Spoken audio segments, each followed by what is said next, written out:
First of all, I want to thank Luca for the invitation. It's a pleasure to be in Grenoble. This talk concerns the study of the Monge-Kantorovich problem, and our main purpose is to prove the existence and uniqueness of solutions for this mass transportation problem in the sub-Riemannian context. So, the optimal transportation problem considered by Monge was to transport some mass from one place to another with minimal cost. And the Monge transport problem can be stated as follows. Let M be a manifold of dimension n. Let mu and nu be two probability measures compactly supported on M. We call a transport map between mu and nu any measurable application T defined from M to M such that T is pushing forward mu to nu.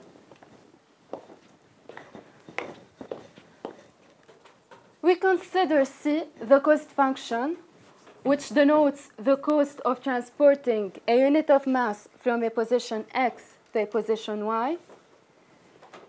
And the Monge transport problem consists in minimizing the transportation cost C among all the transport maps T. The fact that the constraint T pushing forward mu to nu is nonlinear with respect to T is the main difficulty to deal with the Monge problem. So it's easy to build examples where, for instance, the Monge problem has no solutions. And this happens when mu is a Dirac mass and nu is not a Dirac mass. For example, if we consider in Rn, mu and nu two probability measures where mu is given by the Dirac mass at the point x and nu is not a Dirac mass. If we assume that there is an optimal transport map T between mu and nu, then T should satisfy the constraint T pushing forward mu to nu. So the measure of singleton Y1 should be equal to the measure of the pre-image of singleton Y1 under T. This measure can be 0 or 1, while this one is equal to 1/2, which is impossible. So in this case, we don't have optimal transport maps between mu and nu. And that's why Kantorovich proposed a relaxed form of the Monge problem. Kantorovich replaced the transport map by a transport plan. He defined a transport plan between mu and nu by a probability measure alpha on the product M by M, with first marginal mu and second marginal nu. We denote by P mu nu the set of transport plans between mu and nu. It's a convex set, which cannot be empty because it always contains the measure product mu by nu. And the Kantorovich problem consists in minimizing the transportation cost C among all the transport plans alpha.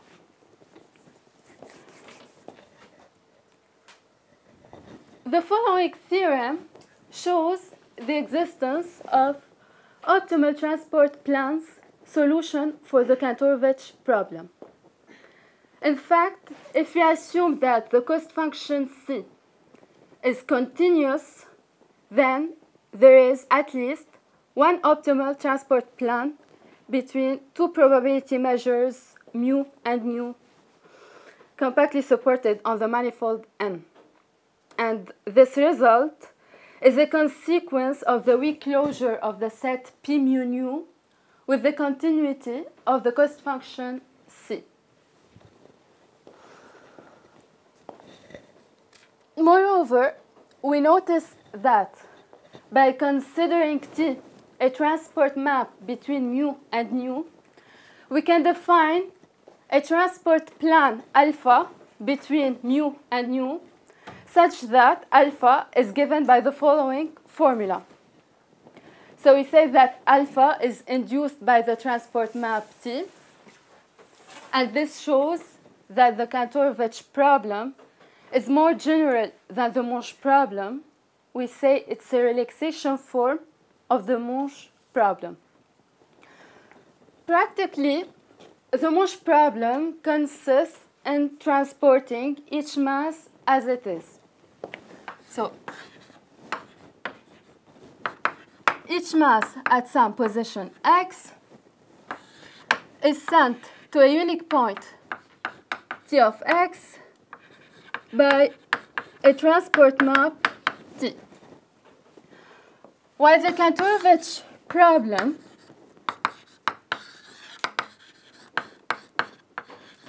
allows to separate the starting mass and send the different parts to different positions. So the Kantorovich problem comes down to a linear minimization problem on a set of constraints P mu nu, which is convex, and this leads to a dual formulation. And the dual problem consists in finding a couple of integrable functions phi phi c given by the following two equations and maximizing the following quantity while phi phi c satisfy the constraint phi c of y minus phi of x less or equal to c of x and y. A pair of functions phi phi c solution of the dual problem is called a pair of Kantorovich potentials. And to these Kantorovich potentials, we associate the set gamma phi, which is the set of points xy, such that phi c of y minus phi of x is equal to c of x and y. And the following proposition gives a characterization of the supports of optimal transport plans. So a transport plan alpha is optimal if and only if alpha is concentrated on the set gamma phi associated to the Kantorovich potentials. So a problem of existence and uniqueness of optimal transport maps can be reduced to prove that the set gamma phi is concentrated on a graph. Otherwise, let's define for every x in M the set gamma phi of x, which is the set of points y in M such that the couple of points xy belongs to gamma phi. In order to prove the existence and uniqueness of solutions for the Monge problem, it's sufficient to show that for almost every x in M, the set gamma phi of x is a singleton.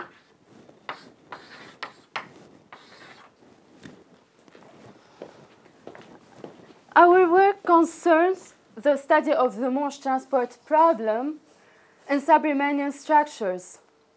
So we give some basics about the sub-Riemannian geometry. Let M be a smooth connected manifold of dimension n.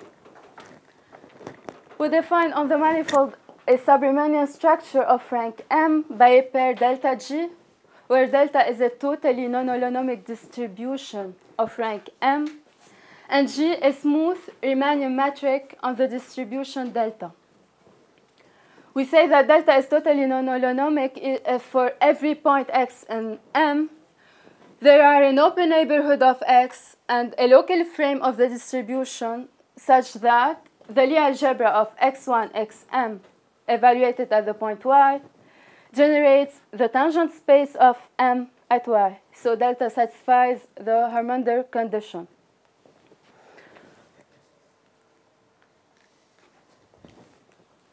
A path gamma is said to be horizontal if it's tangent to the distribution delta. And with the Riemannian metric, we can measure the length of horizontal curves, and we can define the sub-Riemannian distance between 2 points x and y of M as the infimum of length of horizontal curves joining x and y. We call minimizing geodesic a minimizing horizontal path with constant speed. And thanks to the Hoff-Rino theorem, if we assume that the metric space M with the sub-Riemannian distance is complete, then there is at least one minimizing geodesic joining any pair of points in M. So now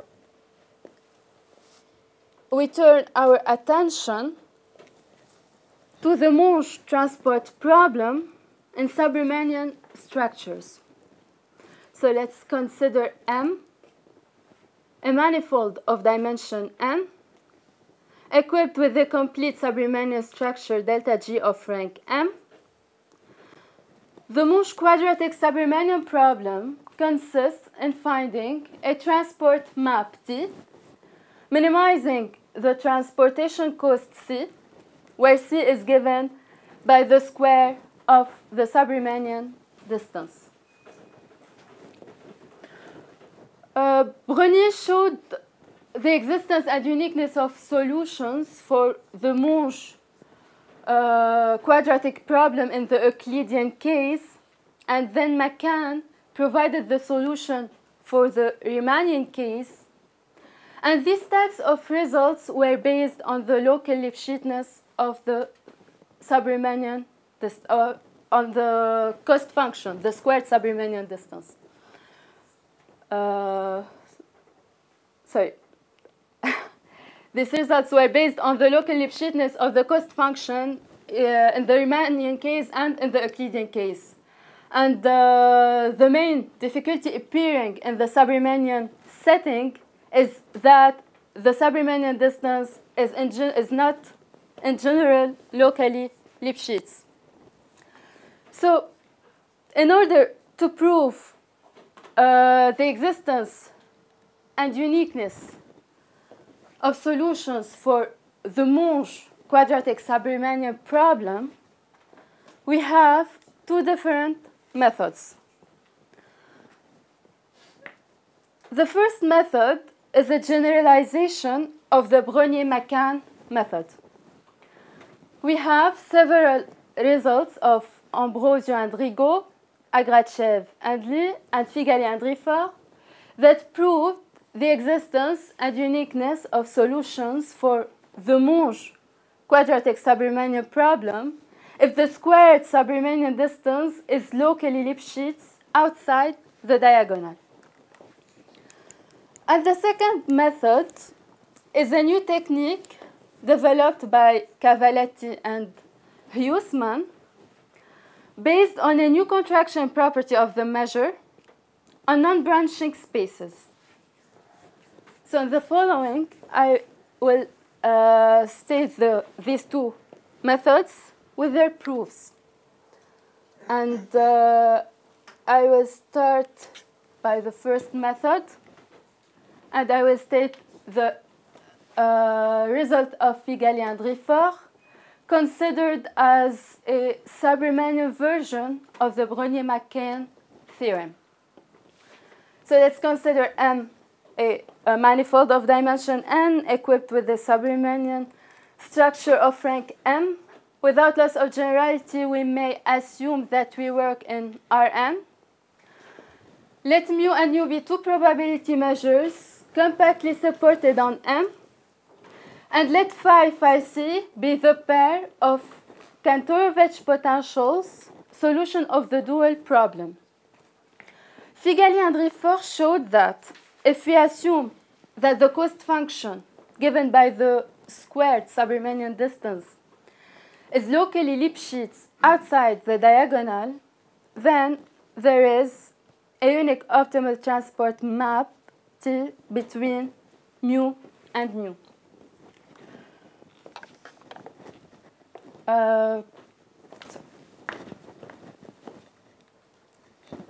The two main issues in the proof of the previous theorem are the regularity of the function phi and the existence and uniqueness of minimizing geodesics joining almost all pairs of points in the set gamma phi. So I will take a couple of points x and y belonging to the set gamma phi such that x and y are distinct.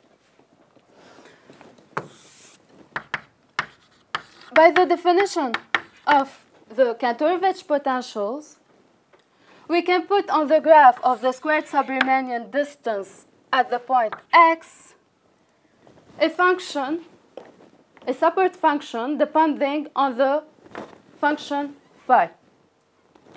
If we assume that phi is differentiable at x, then there is a unique minimizing geodesic joining x to y.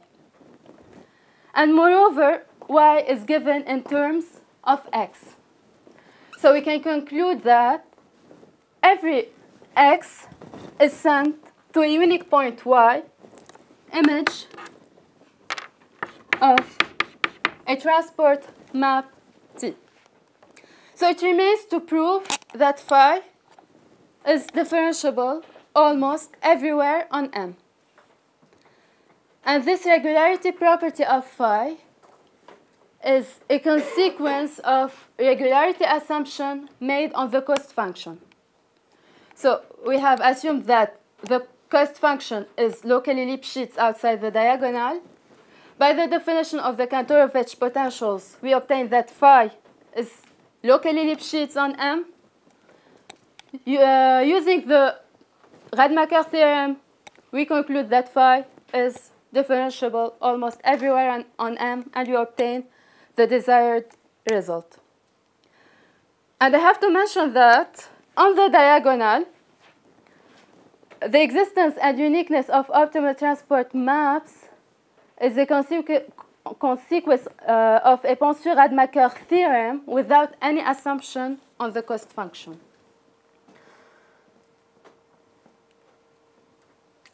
Recently, Cavalletti and Huesmann developed a new technique to solve the Monge problem.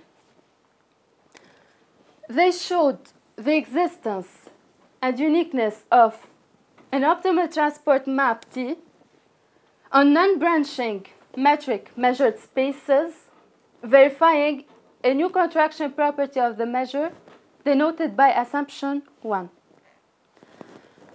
And this contraction property concerns the behavior of the measure under the shrinking of sets to points. So we will consider A a compact set in the manifold M and X a point in M. We consider the minimizing geodesics joining some points in A and arriving at to the point X. We consider ATX the T-intermediate set, and assumption 1 implies that we can control the measure of the T-intermediate set by the measure of A, with a control on the function f. So it means that when we contract the set A towards the point x, its measure does not shrink too fast. This contraction property, together with the non-branching condition, will lead to prove the existence and uniqueness of solution for the Monge quadratic sub-Riemannian problem. I just want to recall that our problem can be reduced to prove that gamma phi is concentrated on a graph, and that it's sufficient to show that for almost every x in M, gamma phi x is a singleton. So we consider E the sets of points x in M such that gamma phi of x is not a singleton. And we assume, by contradiction, that E has positive Lebesgue measure. It means that the elements of E are transported into two disjoint sets, lambda 1, lambda 2. And we denote by Et lambda I the T-intermediate set between E and lambda I. And the non-branching condition will play here an important role. So I will recall the definition of two minimizing geodesics that branch. We take gamma 1, gamma 2, two distinct minimizing geodesics. We say that gamma 1, gamma 2 branch if there is some t in the interval 0, 1, such that gamma 1 is equal to gamma 2 on the interval 0, t.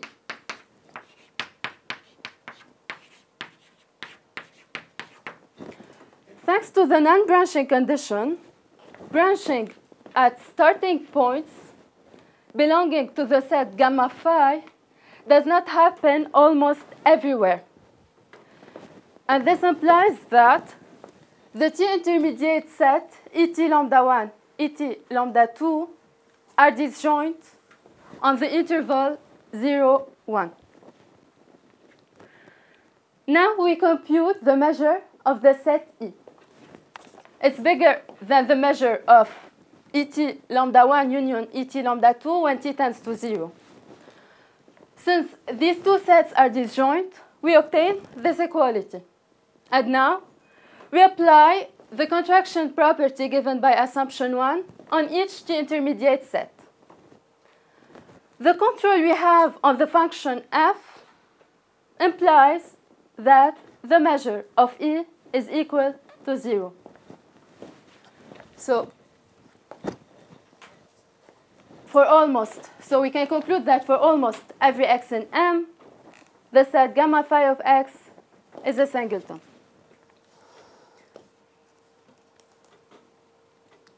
We just saw the importance of Cavalletti and Huesmann method to solve the Monge problem. And in particular, their proof covers the spaces enjoying the MCP property. Let's fix x a point in M and a set in M.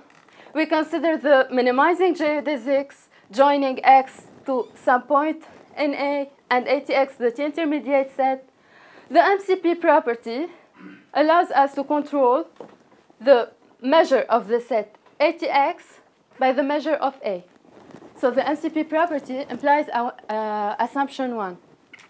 And once we have the MCP property, and if the non-branching condition is satisfied, we can apply the Cavalletti and Huesmann method to solve the Monge problem.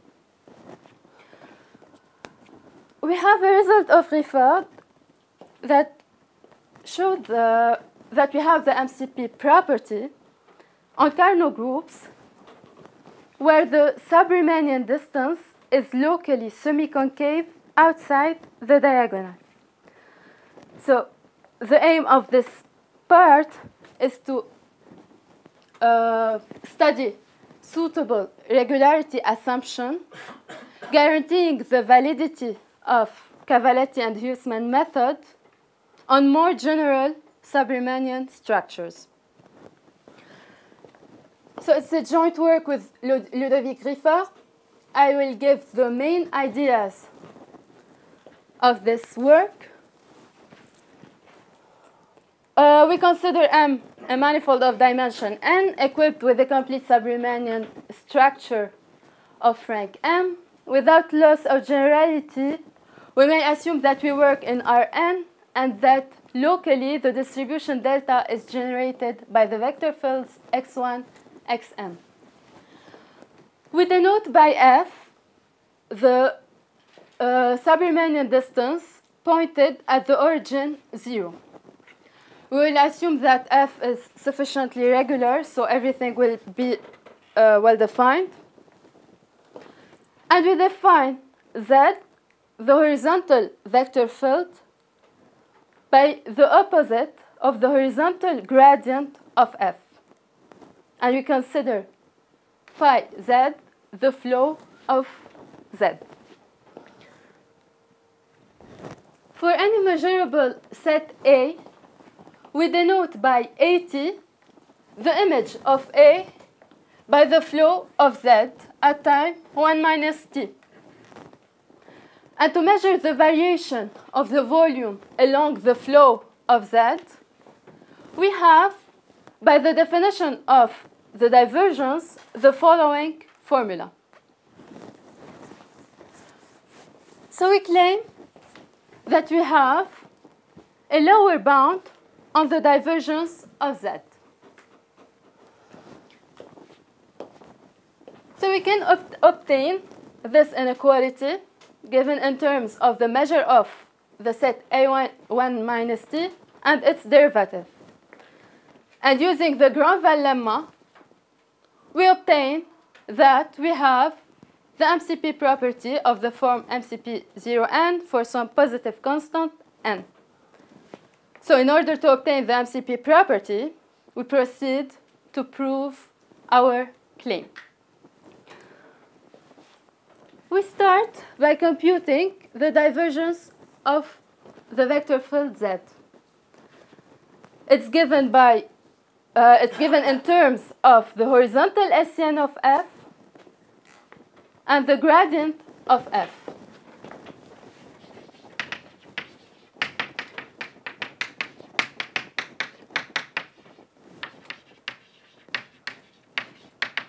So in order to obtain a lower bound on the divergence of z, we should have an upper bound on the Hessian, or horizontal Hessian of f and an upper bound on the gradient of f. And that's why we introduce the notion of nearly horizontally semiconcave function. A function f is said to be nearly horizontally semiconcave if there is a compact, if for every compact set K in M and any point X in K, we can construct a submanifold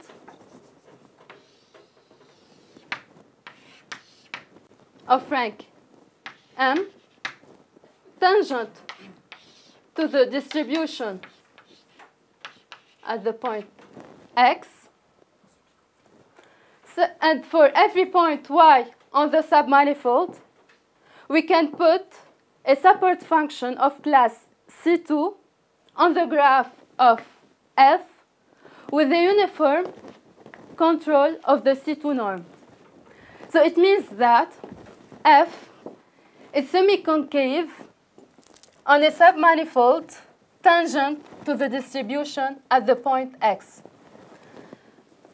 And this regularity property provides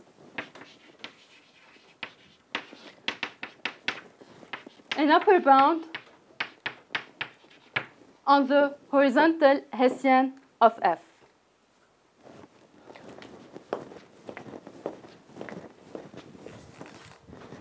Before stating the main result of this part, I just want to recall the definition of minimizing go path.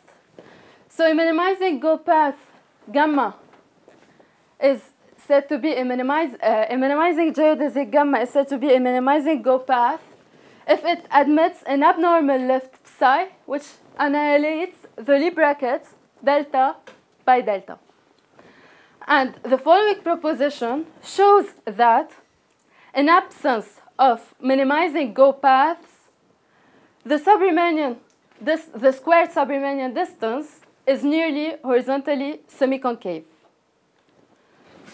Some examples where we don't have go paths: the medium fat distribution and the two-step distribution. On these types of sub-Riemannian structures, we don't have go paths. So the squared sub-Riemannian distance is nearly horizontally semiconcave. And then we can obtain an upper bound on the horizontal Hessian of F. Moreover, in absence of minimizing go paths, the sub-Riemannian distance is locally Lipschitz.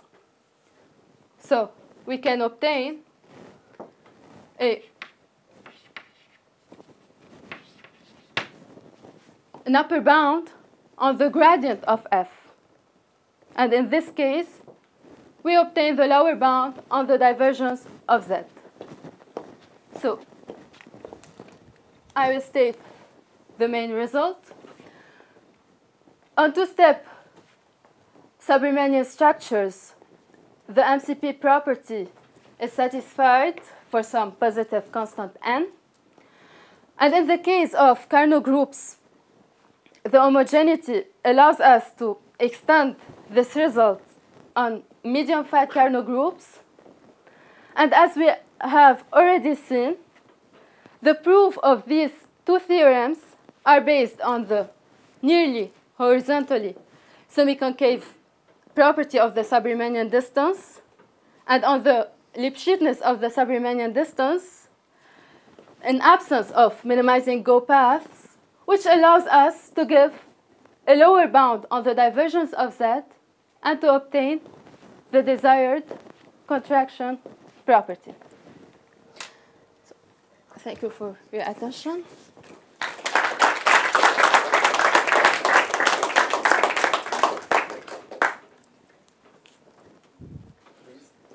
Do you have some estimates? This is capital N at the end? No.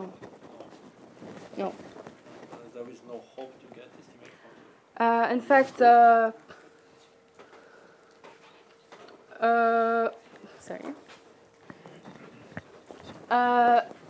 Using the Granval lemma, I will obtain a constant with exponential. I will have an exponential application.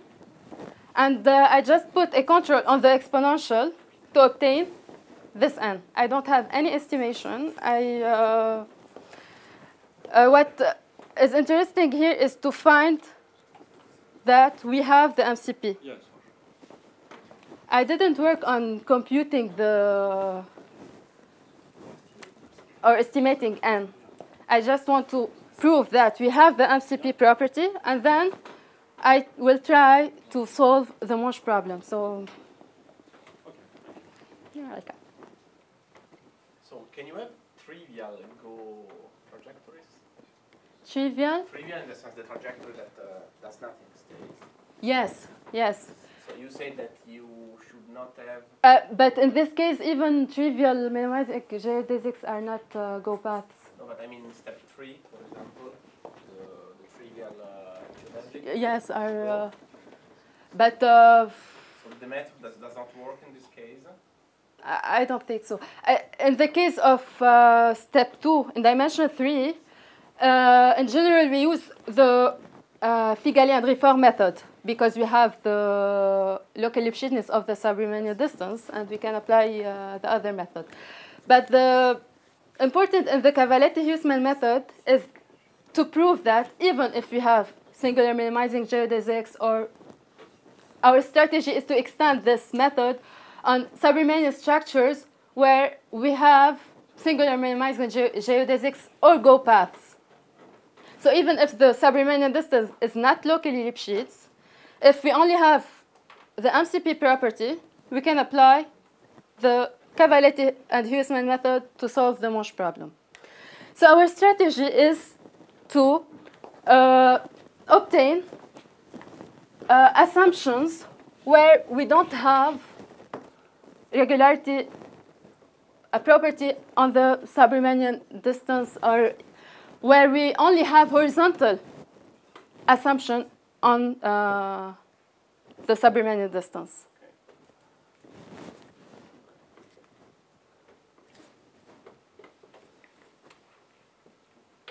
Other questions?